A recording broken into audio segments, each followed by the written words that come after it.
Let's look at that. One side was lawlessness, but the other side that we could easily fall into is legalism.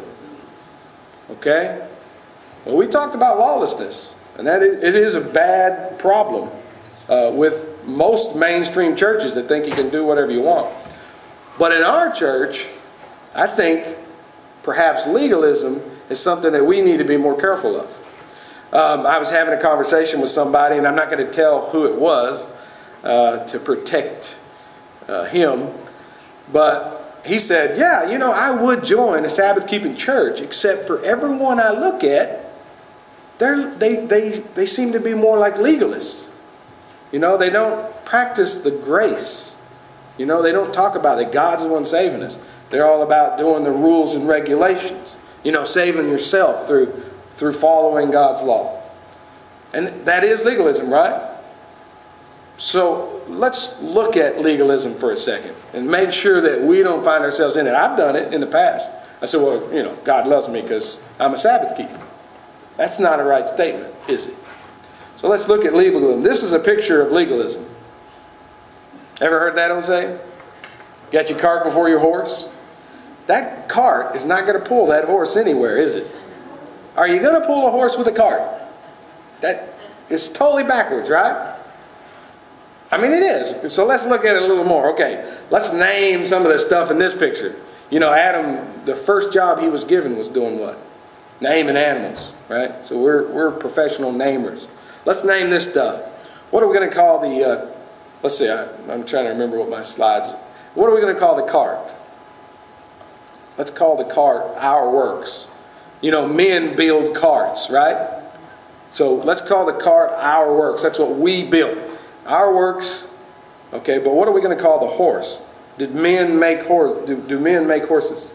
No, God made the horse, right? So let's call the horse salvation. God's means for salvation. So if I build a cart, that means that I'm going to be able to pull that horse or my salvation, right? Again, that doesn't work, does it? No, salvation is not pulled by our works, right? So let's make this right. There's the proper way. The horse, which is salvation, right? It pulls our works. In other words, having salvation causes you to have good works. If I wasn't saved, I wouldn't be up here talking to you. I would have something else to do. You know, probably be on the computer playing a game or something. Right? Not that I don't do that a little bit anyway. But anyway, the point is. So this is the proper way.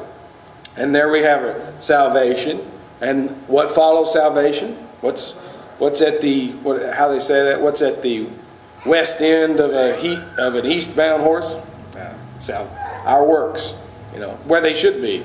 Because our works are pretty sad sometimes, aren't they? But some people, they don't really have a lot of works. They don't get any works at all, you know. They just got a saddle, you know, because some people don't do much. They're pew potatoes. Any pew potatoes in here? No, not in this church, but that does happen, huh? Yeah, a pew warmer or a pew potato. But some people think, back to the lawless idea, some people think they don't need any works at all. I got a question. If your horse is running at a just dead speed, I mean full gallop, how are you going to hold on if you don't have a saddle? I've done it. It's hard. I used to ride this little horse all the time, and if that horse stopped, I went right over the top. Because he had a real flat back, so I didn't use a saddle. And I got scraped up more than once over that. So you need something to hold on to. And this is what some people, this is what they think, my works are so good. Yeah, that's what you're going to end up doing. You pile on too much, and your horse is going to be dangling. That's a donkey. But you're going to be dangling in the air, right? I like that picture. I had to include that. Okay, so don't do that either. Remember that it's God who saves us. But when we're saved, we don't go into lawlessness.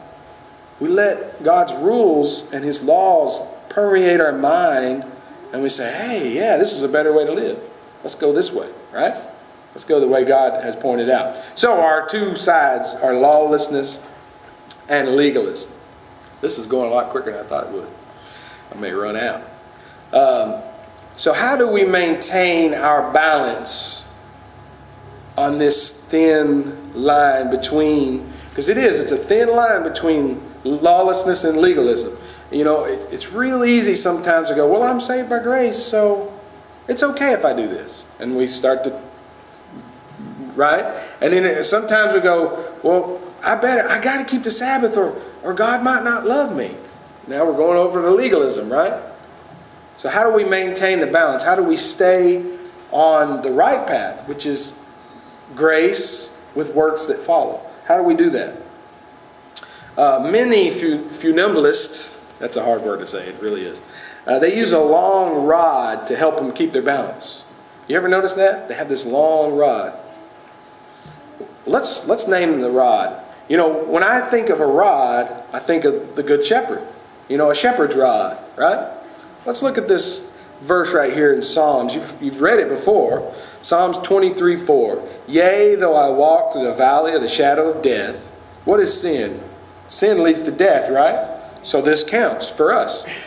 It doesn't necessarily mean people have died. It could mean just our life walk, couldn't it? So yea, though I walk through the valley of the shadow of death, I will fear no evil, for thou art with me. Thy rod and thy staff, they comfort me. So there's the rod. It's comforting us. You see that? But I want you to notice something about this text. I never noticed this till this morning. I was kind of getting the last bits all put together. Look at that. I will fear no evil. Does that include the stuff that we do? I never thought about that before. What about the stuff I do, the mistakes I made? I'm not going to fear that either. Because I'm giving that to God and I'm saying, Lord, help me to do better next time. Right? So that verse could even talk about the stuff we do. Not fearing our mistakes, but learning from them. Right? What do you think? No evil. None. I will fear no evil.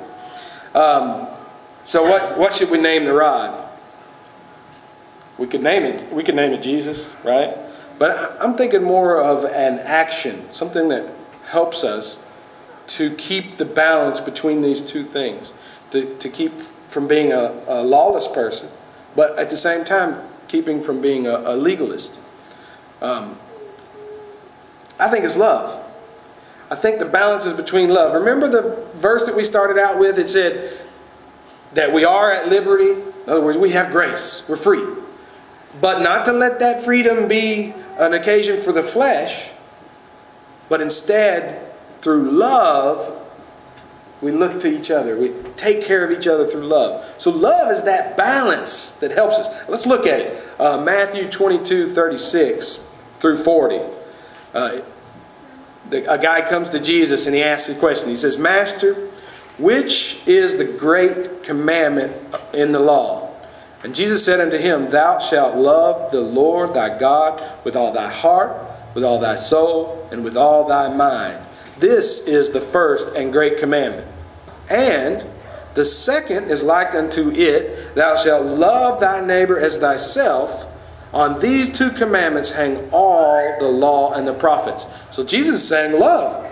Love is how you maintain this balance, right? Well, look at this. To love God, okay, the first thing you have to do to love somebody is to know Him. So we got to get to know God, right? But here's what happens.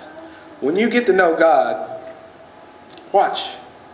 When you get to know God, your works fade because you're looking at what you do and what God does, and you're like, yeah, okay, I made it to church on Sabbath, but God made the Sabbath, right? So, I mean, that's nothing. Yeah, I may have prayed a couple times, but Jesus prayed the whole time, all His life. He was in constant prayer. So if we know God, and we love God, and we see His glory, we can't be legalist, can we? If we really concentrate on that, we cannot be a legalist. Because we know